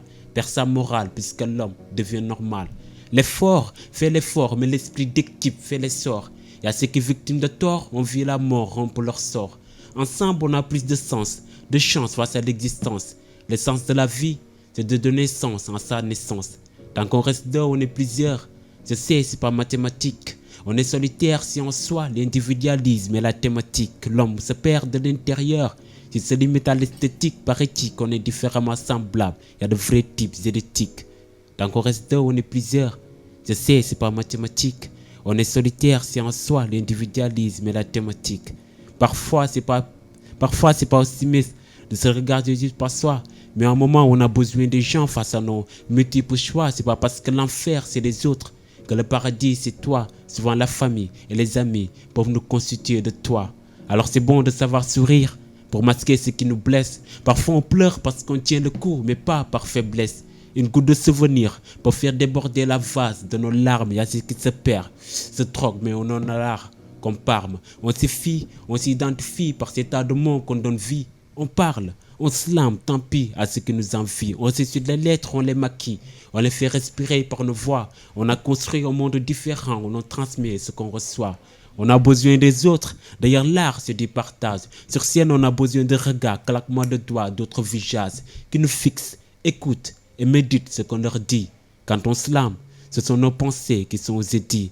Alors donnez-moi vos mains, je vous ferai découvrir mon univers, là où les maisons ne sont pas en briques et sont toutes faites de verre. Vers le ciel, on fixe des regards, car on a les têtes, on dessine un nuage. Ne vous étonnez pas si les slameurs sont peu semblables à des mages. Ils sont de ceux qui parlent, dénoncent, crient, transmettent des messages. Avec une touche d'amour, ils font voyager vers le rivage. Alors peu importe qui l'on est, où l'on est, on est tous nés sous une bonne étoile, jusqu'à que c'est un prix. D'autres s'éclipsent dans l'ignorance qui les voile. Tant qu'on reste deux, on est plusieurs. Je sais, c'est pas mathématique. On est solitaire si en soi l'individualisme est la thématique. L'homme se perd de l'intérieur. S'il se limite à l'esthétique par éthique, on est différemment semblables. Il y a de vrais types et d'éthiques. Slam. Salam. Machallah. Machallah. Oh, très bien fait, monsieur Mystérieux. Voix potable. Ouais. Dégg nga Mystérieux. Non, mystérieux gars, mystérieux moom. Machallah quoi. D'accord. waaw lu muy teg moom c'est trop dope même. Ok. waaw mystérieux comme bon comme nu la ko waxee fii rek. il est mystérieux. waaw il est mystérieux. D'accord. mais le sens du texte am aussi benn synthèse boo si mën a tiré. Bon texte am bi boo xoolee c'est un texte philosophique hein. D'accord. Parce que am na questionnement. Oui. texte bi am na tamit didactisme. maanaam texte bi day jàngalaate quoi en même temps. D'accord. voilà c'est un texte nga xamante ne encore dem na ci encore slam bi. oui par rapport nit ñi ni ñu koy conseillé. ak tamit ni ñu koy tamit nan lañ koy waxee sax ni ñu koy qualifié tamit. oui voilà parce que parfois nit ñi dañuy qualifier slameur comme étant de simple personne. simple nit ñi. oui te xam nga loolu jaadul moom. kon yéen vous n'êtes pas simple. non non non ils sont trop complexes kay. d'accord voilà benn sax. voilà mooy loolu. D'accord. voilà. simple ak complexe ban dégg-dégg nga simple par exemple complexe ci ban côté c'est expertise ou bien vous n'êtes pas ordinaire ou bien. maanaam bon nous ne sommes pas ordinaires moom. D'accord. neexul ba neexul. d'accord waaw. loolu am na solo monsieur Manganès. j'espère que déglu nga texte bi. déglu naa ko en tout bu baax. cas c'est kilométrique et tout est bien fait. man déglu ma texte bi dama ko dund. da nga ko dund d'accord waaw bon dama ko dund. kon sois plus explicite. Voilà donc encore une fois respect à les grands mystérieux. oui donc texte bi gis naa ci lu am solo. gis naa si mu si souligner domaine na humain entre humain. Oui. domaine de la nature. oui maanaam lépp loo xamante ni nit ki daf koy rencontrer si quotidien am. d'accord donc loolu la jël en référence pour tënk ci maanaam moo yi mu fi wax léegi. oui en plus aussi gis naa si côté didactisme d'accord maanaam jàngale bi conseil yi. oui En plus mu naan on se ressemble différemment je sais pas on est semblable différemment voilà donc partie boobu moom moo gën a neex ci texte bi bu ñëw on est semblable différemment maanaam ça c'est très important. Oui. donc comme man ak voix potable. Waaw. on est semblable en tant qu'humain man benn bopp laa moo am benn bopp. Oui. mais on est différent maanaam de l'intérieur si quoi. doxalin ça c'est vrai. voilà on est différent de nos caractères de nos comportements et cetera. Oui. donc côté boobu encore man dama koy rafetlu quoi. Ça, c'est en tout cas vrai. texte bi c'est magnifiquement magnifique. magnifique magnifique en tout cas monsieur Mystérieux boo xool téere nga bind fi li nga xamante wax dëgg fa yàlla ku si nekk di si gis boppam mooy li Manganès di wax mu naan texte bi moo la mag quoi par rapport aussi man dama doon gis benn am bu 70 ans moo waroon bind texte bi quoi parce que vraiment téere la quoi ñaata temps la la jur nga bind li te bii j'espère que aussi bi nga koy bind xam naa jour tu étais nerveux. encore toi. bon forcément oui non lii jël benn jour laa ko bindoon. macha allah mais tu étais nerveux tamit.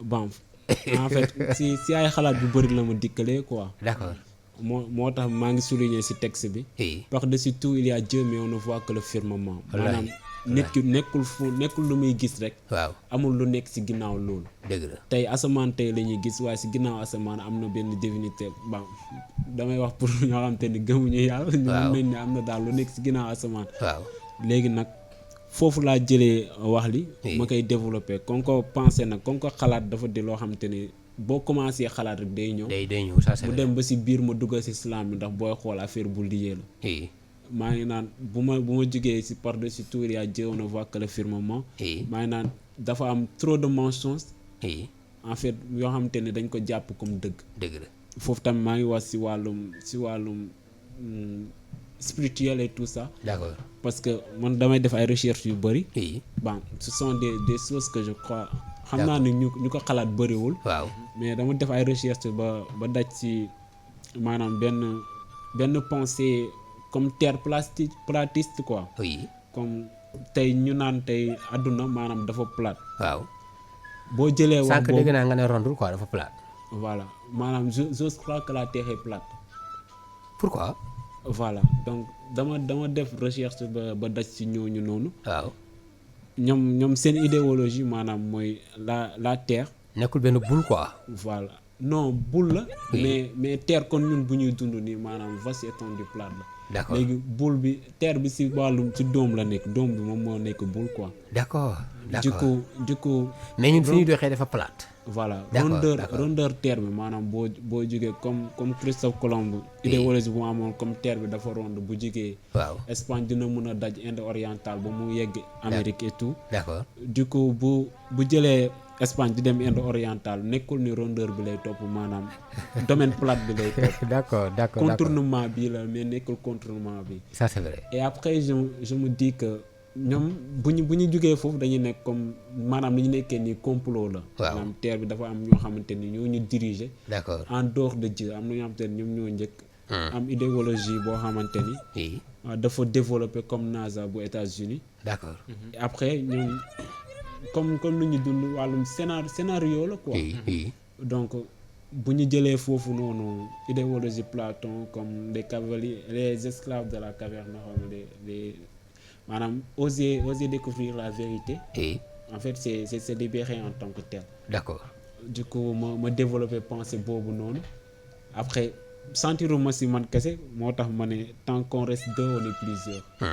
Tubaab bi dafa ne à partir de deux c'est plusieurs. D'accord. léegi nag mu andee ko c'est pas mathématique maanaam loolu àdduna moo ñu koy jàngal nekkul loo xamante ni maanaam si école nga ko war a jàngal normalement. D'accord nekkul pédagogique quoi. Voilà. D'accord. Tant qu'on reste deux on est plusieurs et c'est pas mathématique on est solitaire. Oui. C'est au fond de nous l'individualisme et la thématique. D'accord. maanaam balaa ngaa mën a yëg ni dëgg-dëgg yow maanaam da nga bébbeeku. Oui. day fekk ni si yow nga xalaat ni yow kese yaa fi nekk. macha allah. Voilà. mais sa texte bi mënoo ko def livre après li nga déclamé nekk préface bi. Ça dépend rek. mais mën na nekk comme ça li nekk préface bi waaw mais di ko bëri vente de. vraiment.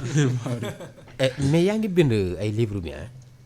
non ci dynamique boobu laa nekkoon parce que comme voix nu mu koy waxee au début balaa maa découvrir islam. waaw dama doon bind ay poèmes et des livres quoi. D'accord. Bon musuma publier foofu noonu mais. oui. am na ay recueil yoo xamante ni c'est collectif. D'accord. am na benn almanach boo xamante 366 poètes francophones du monde entier. macha allah. boo xamante ni France lañ ko édité. man Et- maa représenté woon Sénégal. également am na benn recueil poésie boo xamante ni boobu recueil de poésie. boo kan moo lañ désigné ko woon bi nga représente Sénégal xanaa voix potable la ou bien c'est qui. non avec ñoom sélection lañ defoon quoi. macha allah. 366 poèmes lañ soxla woon. c'est bien, c'est bien. si plus de 1000 textes déposés. donc chaque pays. mais dañuy loolu c'est ça loolu lu tax amul woon diffusion lu tax yaatul comme ça ñëpp jot si. jamono corona bi la tout se faisait virtuellement. D'accord ça c'est vrai ça c'est vrai. macha allah du coup ñoom noonu lañ ko liwee. d'accord. après léegi nag ñu def ko comme genre calendrier chaque jour boo xamante ni poème la ñuy ubbi 366 comme les jours de l'année. les jours de Voilà. ça c'est vrai. donc chaque jour ci année bi. Oui. dañuy ubbi benn poème ça coïncide avec le jour en fait. d'accord mais sa texte bi nga dugaloon si boobu bien. boobu maa ngi fay wax comme voix sànq lu muy souligner. d'accord. C'est-à-dire le poète et le prophète des mots en fait. d'accord texte bi jàpp macha allah mais jëm si xalaat comme ça si kanam su ma ñëwaatee si yow nga jox ma boobu quoi mais voix booy xool bi ñu yendoo sàngal kam bi nga déclamé woon bi ñu yendoo sàngal kam boobu laa bëgg nga joxaal ma ko léegi nii mooy bi ngay tudd les Thomas Sankara et tout là les Anta Diop. ok. bon ça m'a beaucoup marqué. Ah bon? oui On va dire ça. non jox ma boobu. Ah, oui d'accord. vas-y. Viens, viens ici. Viens danser le makassa, le bokossa, le gossa gossa, la rumba de Papa Wemba et non Waka Waka de Sakira. Viens alors, viens ici. Là où le mythe et ses rites flirtent une décadence en cadence. Ici, c'est les êtres de quintessence et non d'une simple existence. L'Afrique, pauvre aux yeux de ceux qui la tuent, mais riche dans les esprits de ceux qui l'ont détenu, ces faux culs qui ne sont que menus dans un farfelu. Et pourtant, nous sommes maîtres partout et connus dans tout, depuis le sol jusqu'au sous-sol. Voilà comment nos richesses et ressources sont beaucoup. L'ivoire de la côte d'Ivoire, les champs de canne à sucre au Sénégal, le café, le coton, le sorgho, le phosphore, le cacao du Burkina Faso, le diamant, l'or qui sont forts de confort. Ici, hey, tu sais quoi? L'Africain, il est fort dans n'importe quel corps. Va au foot, tu nous verras avec des talents chers et prospères, très chers, mon cher. Laisse-moi donc te rappeler de Djedje Okocha du Nigeria, Georges Weah du Libéria, Rosé Mila du Cameroun, oui, de Yaoundé, Pascal Fendino de Conakry, bah, mais bien sûr qu'il est de la Guinée. De plumes qui exorcise le sort, les écrits de Senghor, je veux dire qui s'endort avec sa plume d'or, de Césaire avec ses vers nègres, tanso, litère, l'Afrique, celle de Lumumba, de Nkrumah, de Benga, de Kadhafi, de la Libye, de Sankara, de par sa révolution Dakara, des voix d'or qui piffent le tort comme celle de Singila, Taylor Rossignol, des souffles de par sa voix rock. Cripa, de la mélodie du grand Alpha Blondy. Opération coup de poing de Gims le maître, mais avec tout cela tu oses dire que je suis téméraire, toi occidental, lamentable, table. Pourtant les hommes qu'on en parlent plus avec focus dans les réseaux sont ici d'Afrique berceau. L'Afrique des héros qui ont sauvé la France et que cette dernière estime nier son existence. Oh macaque, Mbappé là que tu penses être ton leader, tu penses qu'il est de chez vous. Même sans Mbappé, nous avons Eto'o, Sadio Mané, des Noirs africains qui chantent éternellement leur fierté. Alors qu'on soit éternel avec notre africanité. Cela monsieur voix potable. Mais sérieux mos nga dégg say déclamer lii sur scène. waaw xam nga moom dafa yor na jabu rappeur quand il est sur scène ak dégagement yi ak accoutrement bi aussi parce que il s'habille en jump. Qu'est-ce que ça vous fait li mu bind nii fii parce que lii dafa war a nekk loo xam dafa war a wër Afrique texte bi quoi. Mystérieux. maanaam problème bi d'abord problème bi mooy. waaw maanaam suñu réew yi. Oui. dañu joxul gëdd artiste quoi. d'accord. du coup comme lu nga wax mu wër Afrique bi yëpp donc promotion bi. oui maanaam ñun artistes yi kese mënuñu ko defal suñu bopp. d'accord booy xool yeneen dëkk yi maanaam ñoom dañuy mettre seen artiste au devant de la scène ba nga xam ni. oui ñeneen ñi mën nañ ko gis. d'accord voilà macha allah. texte bu nice la texte boo xamante ni. oui dafay rappeler ñun richesse yu ñu am si wàllum nit ñoo xamante ni richesse nit yoo xamante ni. oui defar nañ Afrique. dëgg la. defalal nañ Afrique. loo xam ni du fi deñ ça c'est vrai. balaa ñoo dem seeti leneen. ñun nañu rendre hommage ñooñu ba pare. macha allah. donc mu ngi jóge ci danse dem ci ñoo xamante ni footballeurs yi dem ci révolutionnaires yi et tout. oui donc c'est un texte unificateur. qui unit l'Afrique en fait dans ça c'est sa vrai généralité. ça c'est vrai mais bëgg aussi waa Tivaouane Peulh Apix rond-point mu nubbe le grand Pape Diop maa ngi lay bëggee grand di nuyu aussi waa famille bi yëpp monsieur Manganese.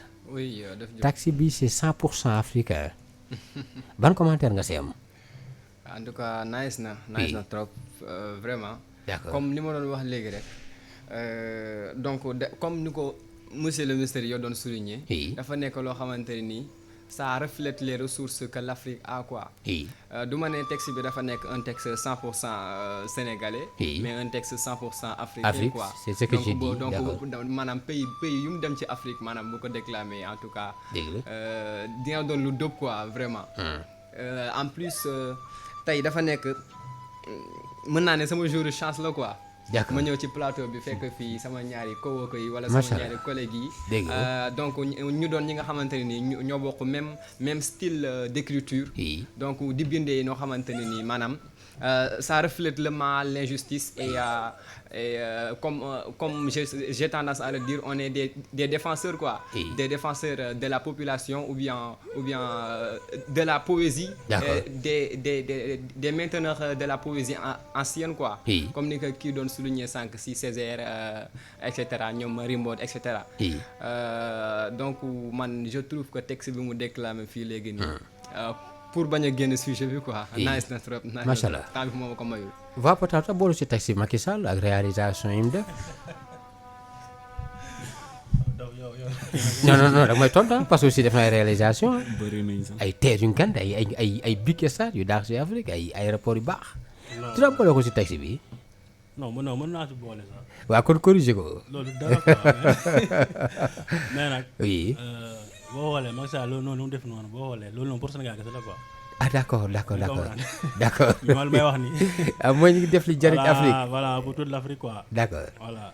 mais kon tey Cheikh à part Cheikh Anta Diop li nga xam ne aussi carbone 14 beeg yooyu pour cette race noire li naan l'Afrique est le berceau de l'humanité ban Sénégal gisaat aussi def na loo xamante ni Afrique mën na di ko béggee. oui. ou bien Afrique mën na di ko consommer. bof. peut-être aussi yàlla roi Youssou Ndour hein. mooy c'est la création wala. lu mu mënti doon nekk légende si lu mu mënti doon ci sport parce que sànq tudd nga Sadio Mané def na fierté Afrique. waaw Mané bokk na si. oui mais nag hormis loolu noonu bu dee gagné domaine politique moom Ousmane Sonko laay wax de. Ousmane Sonko. waaw parce que moom. mais deful conquête moom théorie rek la defaguma. waaw non mais nag boo xoolee si théorie boobu noonu. waaw. nation yu bëri ñu ngi siy roy quoi.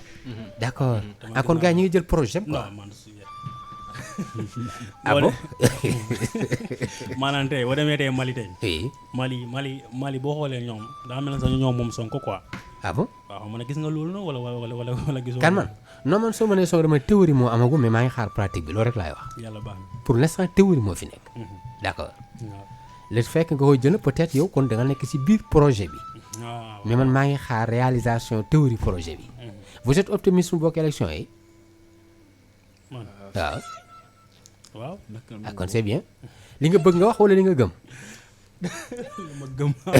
lu ma gëm laa wax de d'accord c'est bien kon baal ma bàyyi kii clôturer monsieur Manganès parce que bëggoon naa ministère jox ñu bi mu defoon fële ci corona bi mais malheureusement temps bi su xaj kon donc Manganès yow laay bàyyi nga clôturer innal insana la fil xusri illa allazina amanu wa amilu salihat kon sëtu wi baat bul ko faat wala asri yàlla ko waat doom innamal a'malu binniyaat doom bul ko yéene li koy faat yéene ko jàmmam li tax mu naat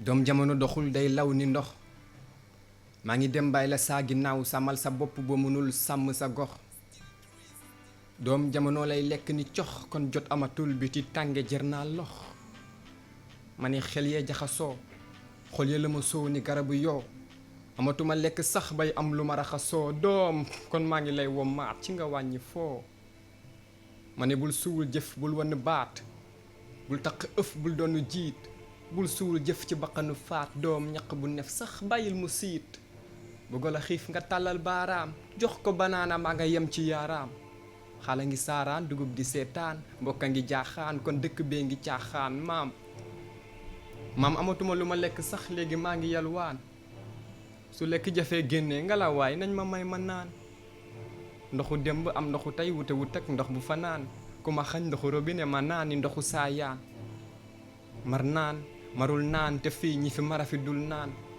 xewal gaa ngi wala ngaan te ba léegi maa ngi xaaraan ku miin guuxum bërigo bi lay doo yàgg ci paan su ma naree naan ba coroxaan yàlla na bu ma donni biram penda waa gaan doom jamono lëndëm ñuul ni këriñ kon jar naa làmbatu wutum am laajul sàngatu xam-xam jar na jàngatu ku ci nelaw bi dënti boo deful nànk jàmbatu doom laf sax na fu picc naawul yaay jur na doom sànni doom teral yaay ju ko sàmmul yaay jur na doom ju ko nàmpul amul lu yàlla sàqul yu ndef su wenn safara tàqul gàncax wu saxul taxul nga ne wii suuf baaxul nit bu boona yonent yàlla rasuul nit jël nit suul boo soxlaa ñaan boo soxlawul doo jaamu boobu soxla jampuul amal am bu doy xamal xam-xam du doy jàngiwaat ko weesul doom benn bopp feesul doom alxuraan ji beesul gëwu ma ni xam-xamu démb des suul kéemtaanu yàlla jeexul gët suuxul nopp dammul wante dégg-dégg gu baax gi lañu tàmmul xele màggul yi jaamu yàlla àggul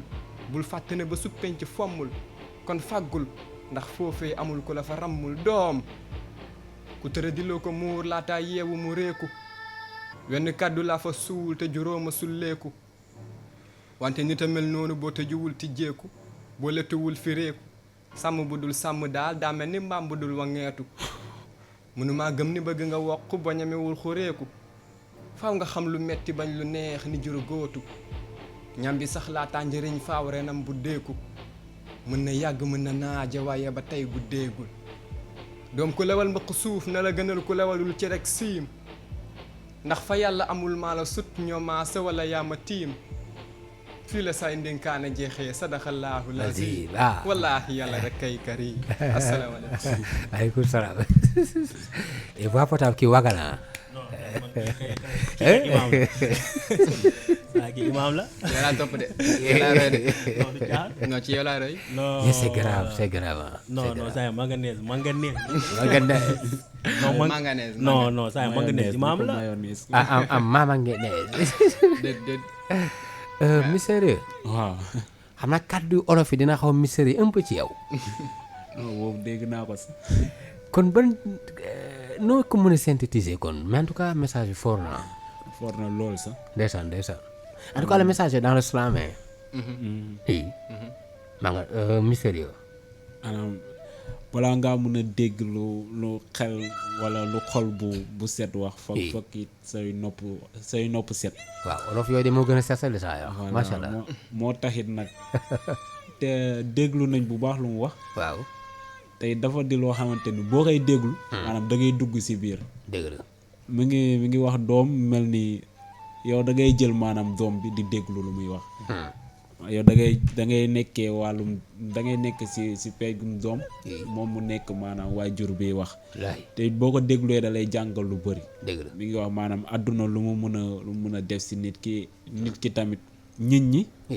li ñuy def si àdduna. dëgg la. maanaam boo jëlee boo defee benn pas en avant rek di nga mën a mucc si loolu noonu. macha allah. te it nit nu mu metti maanaam bul xalaat loo xamante ni. dana la sànq. dëgg la. te it mi ngi wax foo xamante ni ñi ñaa ngi yàq loo xam ñeneen ñi soxla nañ ko. ñi ngi jël ndox di ko sotti ñiy jël ndox moo xamante ni am na ñu mar ñoo xamante ni soxla nañ ndox boobu ñuy jël di ko sotti. am na ñoo xamante ni ñi ngi lekk di sotti. am ñu xiif ñoo xamante ne amuñu lu ñuy lekk. ndeysaan ndeysaan. donc loolu yëpp c'est à magnifier te ñu ngi koy gis de plus en plus ñu ngi koy gis am na ñu affamé ba ngay gis seen yax yi am ñoo xamante ni ñu ngi toll nu leen neex. donte lekk maanaam devoir la si nit waaye boo suuree. xamal nan nga xëy def. wallaahi wallaahi maanaam nañu bàyyi xel suñuy prochain. loolu am na solo. voix portable amoo loo si dolli. man ma si dolli mooy. d'accord. saa yi day waaraate quoi. day waaraate. waaw. surtout ma ci ëpp solo sax. yow nga yokk nit ñi révolution yow. waaw non man moom ba di révolution kese pour un genre yooyu daf si dee di bind de. macha allah macha allah. daf si dee di bind kay mais texte bi moom neexul neexul moom oui. texte bi man daal. oui. dafa mooy bu fu sori quoi. macha allah dafa emporté. waaw dafa mooy bu fu sori ak tamit instrumental bi tamit. oui. bon vraiment ànd na. kon foofu moom man la foofu kon man ngay remercier. waaw ma lay remercier tamit. kon foofu nekk na en collabo ah. DJ bi la ma lay remercier tamit. macha allah en fait Manganese dama gis nga ubbee bi turu yàlla tëjee ko tuddu alquran lu tax wala nga bëgg wane téere ngay wax. foofu pour def ni référence de maanaam li may wax. ak maanaam li yàlla santaane. sorewul quoi. dëgg la. fi ma commencé innal insana la fil xusri. saar boobu mi nga wax ci muñ. dëgg la. voilà donc li ma fa souligner maanaam comme maam la buy yeddu doomam. ah d'accord. maanaam ñoom ñaar ñooy waxtaan. léegi maam ji di ko jox conseil di ko moytuloo lu bëri. di ko maanaam waar tamit ci muñ. dëgg la. donc doom ji tamit pare di ko tontu di ko wax moom naqari muy daj. maanaam di ko wan ni man de sonn naa mar naa et cetera. donc à la fin maam ji di ko gën a ñaax. ndeysaan. donc kon conversation la dialogue la. voilà dialogue la entre maam ak sëtam. d'accord voilà donc ma tijjee ko innal insana la fil xusri illa allazina amanu wa amilu salihat et cetera. donc maam ji mi ngi soññu doom ji. di ko digal muñ quoi muñ. d'accord maanaam ci lépp lu muy rencontré ci àddunaam. jafe-jafe. naqar. wala loo xamante ne nii mi ngi ciy yóotu jotu ko. d'accord donc na ànd ak muñ quoi.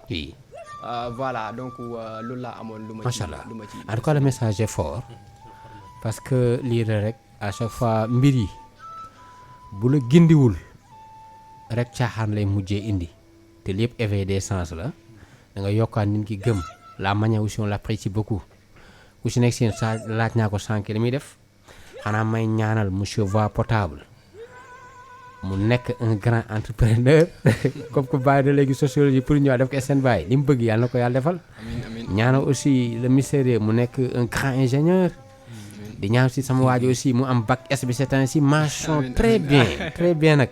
amiin waay da nga bëgg a jàngee ci Canada wala fi nga bëgg a jàngee. côté boobu nag. waaw maa ngi ci dut lu bëri quoi. ah yaa ngi ciy dutee mais amagoo si idée bu claire. waaw parce que.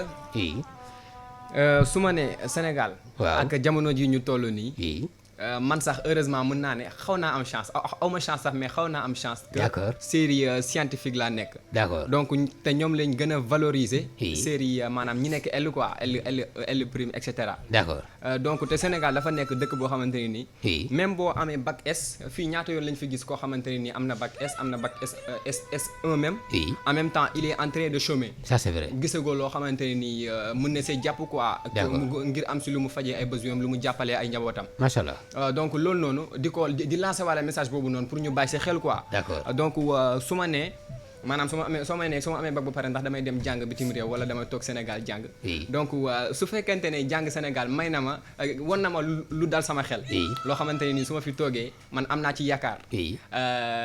donc su boobaa je préfère ma jàngee fii nii ci réew mi quoi. Oui. mais bu fekkente ne tamit gis naa fële lu fees samay bët. Oui. loo xamante ne nii mën naa dem sàkku seen i xam-xam. Oui. su ma paree tamit du ma fa des. Macha Allah. li ma am tamit su ma ñëwaatee ci sama réew laa koy def. Macha Allah. et cetera di ko partager waale. D'accord. ñëpp def.